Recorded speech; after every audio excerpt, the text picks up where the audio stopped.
Today's topic is the topic of hybrid businesses and how in 2022 hybrid businesses are going to dominate the market.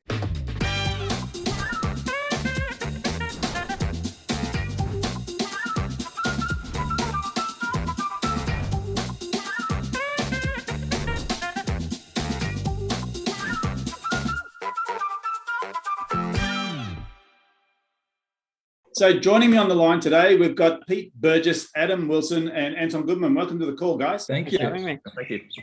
I suppose the first question is, what does that look like? What's a hybrid business and how are they going to dominate the market? So anyone can go first. Maybe we'll start with you, Pete. Yeah, thanks, David. A hybrid business is really a business that, in this sense, it's a business that actually interacts with the world, both online and offline. So if we're talking about selling, which is my area, sales technology, we're talking about the ability to sell face-to-face, but also online. And more, especially during this last year and a half, people have been actually selling online, whether it be via Zoom or online platforms that they might have used to interact with their customers. So the hybrid business model is one where you're actually looking at both the online and the offline world at the same time. Yeah, right. And so Adam, being an accountant, how do you see a hybrid business looking in 2022 and how's that going to make them dominate? Yeah, look, my clients that are really starting to launch out of 2021 and into 2022 are the ones that are embracing technology and automation. So, that hybrid model now where you could run your business face-to-face in the past, you now really need to start looking at your tech stack and starting to use some of the technology out there to assist you. Even like today, we're all talking remotely. This is going to be part of our life moving forward. Embracing and getting on board with it and using this technology are going to reap the benefits in 2022. Yeah, fantastic. And Anton, from a marketing perspective, what's your thoughts on the hybrid business and how they're going to dominate? Well, naturally, with people being stuck at home and moving more to that online environment, even beyond the lockdowns, of course, digital marketing, making sure that you're in front of your target market and that target audience, despite the differences in how we're now living. And again, when it comes to actual marketing, I think being a lot more adaptable to changes going forward and the change in buyer behavior, the change in what people are chasing, you need to be able to adapt very quickly with your marketing. Yeah. And look, I think there's this whole notion of once we're out of this COVID thing, everyone will go back to normal. But the truth of the matter is people who've started using Zoom start to realize that it's not just a communication tool, it's a travel replacement. And there's some situations where even after all this is over, Zoom is a way more cost-effective and efficient way of communicating with the market. So every angle, because I think the three of you come from three different angles. We've talked about marketing, we've talked about sales, and we've talked about the accounting side as well. There's significant changes that have occurred in the last 2 years, right? Where people have forced the innovation, the technology has moved forward at a rapid rate because it had to. When it's all over and we go backwards, people are going to want to go back to face-to-face, but I think they're going to love this idea of having and what I mean by that is I love online shopping. I always used to, but I've never shopped as much online as I have in the past 2 years. But the expectation is I get online at midnight and I like something and I click buy now and I get a response saying it'll be in your inbox tomorrow or it'll be in your letterbox tomorrow. There's still a physical component to that. And there's also this idea of having chatbots where I actually want to, not a chatbot, I should say a chat box, where I'm talking to a human while I'm on a website.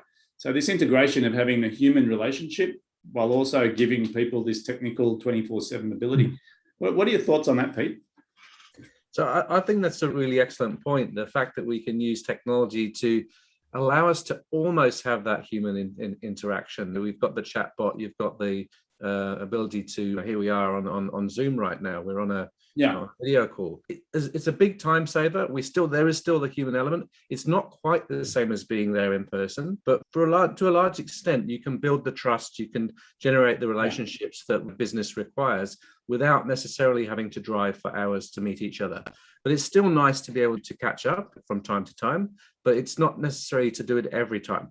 And I think if you go back 2 years, we used to think that 2 years ago, it was the norm to believe that you had to be there in person. Yeah. Whereas now we know it's not actually strictly necessary. Yeah, fantastic. And Adam, like in the accounting world, do you see it as a permanent change or do you think it's going to go backwards? Yeah, look, I think it's here to stay. I've even noticed with my capacity, like Pete mentioned before, he's on his 6th Zoom call today, whereas historically, if we're driving around to the clients and try to service them that way, you've got an hour each way that you're in the car, but you might get 2 or 3 meetings a day, whereas now you're able to do 6 or 7. And not only that, what I found with Zoom and some of these online meetings is we get to the point, and I don't want to sound like I don't like the face-to-face, but these Zoom meetings for myself, they've turned into an hour meeting might be 15 minutes. Yeah. And we actually have an agenda, we stick to it, we get through it, and then we get onto it. And it's allowing us to service our clients better because I have more capacity and more time that I can spend on their actual file. So I think they're getting a better service and more out of us resource-wise.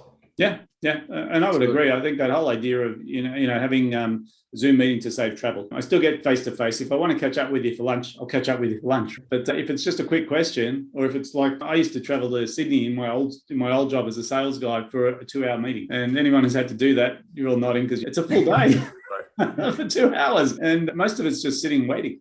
And so those sorts of things being eliminated. But I think what we're touching on here is leaning into the hybrid situation and saying it's not either or, right? It's really saying to your client, we can catch up face to face, or you can jump on Zoom, or you can ring me on a phone, or you can chat to us on a chatbot. So it's really catering to the preference of the user, because I know people have talked about working from home. Some people love it. Some people hate it. It's not about what's right or wrong. It's what the preference is of the consumer and just giving them all the options. Anton, your thoughts on this? Exactly what you said. And I think the word there is efficient. You no longer need to fly to Sydney for that meeting. You can have it on Zoom. So despite us being forced into this situation, all of a sudden it's presented multiple options going forward. And for the business to be efficient is one thing, but it's also forcing consumers to be more efficient, which obviously people appreciate. So when you're marketing to this new type of person, these new generations, the kids now that aren't at school currently, they're wham bam when they're looking for something. They're not searching through, 10 pages of Google to find the right thing they're after. They're going straight to the top. Yeah.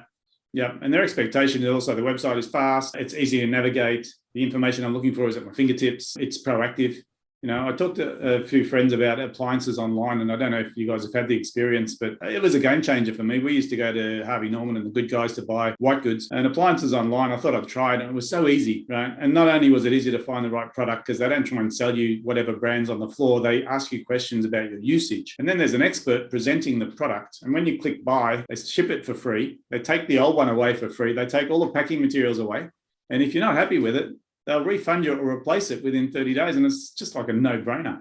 So I just feel like everyone in business has to start looking at, how do I bring this technology in? How do I become hybrid? So it's not online or offline. It's how do I mix the two together and give the client the expectation that they want? It definitely requires that hybrid approach. It's the all seasons approach. So there's always going to be classic things which work better for the business. In terms of advertising and marketing, there's still going to be a lot of strategies which are tried and tested. But ultimately, we're living in a new environment now, and there's going to be new strategies and new tech and new ways of people living that we need to adapt to.